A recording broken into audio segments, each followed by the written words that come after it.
55 সংখ্যক ডুমডুমা ৰাজহুৱা ৰঙালী বিহু সমন্বয় সাংস্কৃতিক শোভাযাত্ৰাৰ শুভাৰম্ভণি স্থানীয় বিধায়ক ৰূপেশ গোৱালাৰ অংশগ্ৰহণ শোভাযাত্ৰাত কেইবাটাও সাংস্কৃতিক দলৰ অভিনেত্ৰী ধ্যানী মোহনৰ শোভাযাত্ৰাত অংশগ্ৰহণ ৰঙালী বিহু সন্মিলনৰ অন্তিম দিনা উখল মাখল পৰিৱেশ সন্ধিয়া কণ্ঠশিল্পী জুবলি বৰুৱাৰ গীতৰ হৰে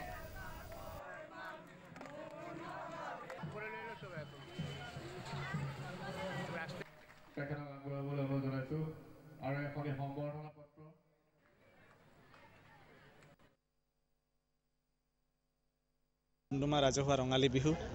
আৰু ডুমডুমাৰ বিহুৰ এটা বৈশিষ্ট্য আছে ডুমডুমাৰ বিহু যেতিয়া হয় বা বহাগ বিহু যেতিয়া আহে ডুমডুমাৰ ল'ৰা ছোৱালী অসমৰ বা বিদেশত য'তে নাথাকক তেওঁলোক ইয়ালৈ আহে আৰু মানে নিজৰ যি জাতীয় উৎসৱ তেওঁলোকে ইয়াতে উদযাপন কৰিবলৈ খোজে সেইকাৰণে মই ভাবোঁ যে ডুমডুমাৰ বিহুৰ এটা বৈশিষ্ট্য আছে আৰু এইবাৰ এটা ব্যতিক্ৰমী প্ৰচেষ্টা আমাৰ উদযাপন সমিতিয়ে লৈছে সেইটো হ'ল সমন্বয়ৰ সাংস্কৃতিক শোভাযাত্ৰা আৰু সঁচাকৈ সমন্বয় হৈছে আজি প্ৰতিটো জাতি জনগোষ্ঠী শোভাযাত্ৰাত অংশগ্ৰহণ কৰিবলৈ ওলাই আহিছে সেইটো ডুমডুমাৰ বাবে এটা নতুন কথা বুলি ক'ব লাগিব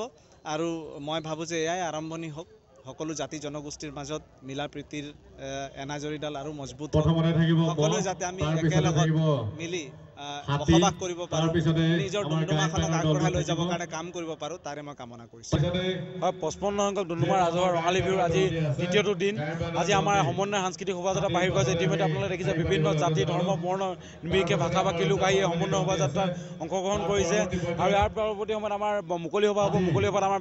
আলোচনা হ'ব অসমীয়া জাতীয় জীৱনৰ কথা বিহুৰ ওপৰত তাৰ পৰৱৰ্তী সময়ত আজি মূল সাংস্কৃতিক সন্ধিয়া সাংস্কৃতিকৰ মূল আকৰ্ষণ জুবলি বৰুৱা ডাঙৰীয়া আমাৰ মাজত আহি উপস্থিত হ'ব আৰু সকলোৰে আমি উপস্থিতি কামনা কৰিছোঁ খুব সুন্দৰভাৱে আমি যাতে আমাৰ যি বহাগক আদৰা পৰম্পৰা সেই যাতে আমি দেখাব পাৰোঁ আৰু লগতে যি আজি সমন্বয় শোভাযাত্ৰা সফল কৰাৰ বাবে ডুমডুমাবাসী ৰাইজক আমি ধন্যবাদ জ্ঞাপন কৰিছোঁ।